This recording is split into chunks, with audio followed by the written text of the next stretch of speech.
Nicest sounding TT bike, past or present. And it doesn't have to not Trevor Marshall bike. I just think I see. Yeah. Any Okay, TT yeah. bike. Yeah. Okay. Best sounding TT bike. Well, yeah, good question. Let me take a think. I wasn't expecting that. I thought there'd be questions about marshalling, but There's some comments. all right. Okay.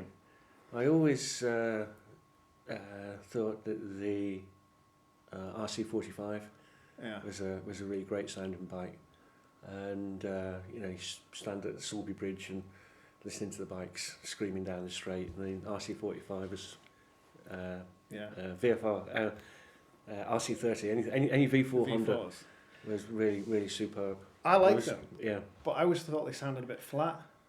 Yeah, I know what you're saying. It's like I always thought, see, nicest sounding and like most memorable. Like 'cause when I think nicest sounding, I don't think that. I just think of like what do I think of when I think of something really memorable? Yeah, it's those Rotary Nortons. Okay. Oh yeah, Rotary Nortons. Yeah.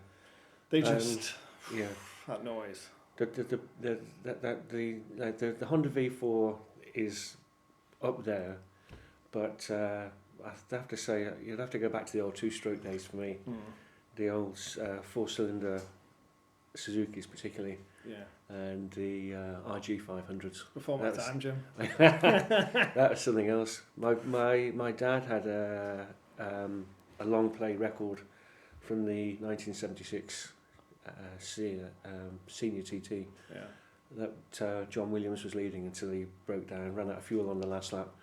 And there was Peter Neal was doing the commentary. There was a little soundbite of John Williams going through the bottom of Bray Hill on this RG500, and it's just an absolutely tremendous sound. It's what sort of like resonates with you, though, isn't it? Oh, it's just unbelievable. And how you link great memory and stuff. But when I was away, you mentioned I was away. When I was away recently, I was sat next to my brother in the Kings Norton Bike Club of all places, and he had a text on his phone, and his text alert was that soundbite of John Williams. So he's now sent it me, so it's now my text alert as well.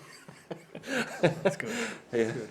Like for me, like I remember as a kid, and I used to go from mum and dad's at Big Arrow up to the crossroads and just used to watch them. Yes. And you had enough time for hearing the radio commentary saying, right, first bikes are on the road. Yeah. Like on a practice night. Yeah. Enough time to pedal up there and go back and see it. And I always remember hearing everyone was telling me about this new bike that come from New Zealand. Oh, the Britain. Yeah. But I didn't know anything about it. I'd be like 11, 12, 94, 93, 94, wouldn't it? Yeah. But you used to be able to hear it all the way from Cronkabody, all the way through. Yeah. And it was just... Yeah, it was an amazing thing. And I think of Nick Jeffries winning that race. Yeah. Sadly, Mark Farmer. Followed Mark Farmer the night before that accident. Right. And I followed him through... He overtook me just coming into Glentrammon. Yeah. And then as he accelerated out of Glentrammon, he just opened the Britain up and he just did a humongous wheelie. The thing was absolutely... And... when you immediately mentioned Britain, then the snapshot in my mind is Mark Farmer coming out of Glentrammon, because I'll never forget that moment. That was something else.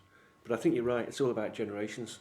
Because if you ask my dad the same question, he'd say Hailwood on the Honda, no question, or Agostini on the MV Augusta. Yeah. And I remember when they first talked about riding a MV Augusta back in the classic races here. My dad said, "That's it, I'm booking my boat home." And it wasn't so much to see it; it was just to hear that sound again. It was tremendous. Yeah, brings it all back. Yeah.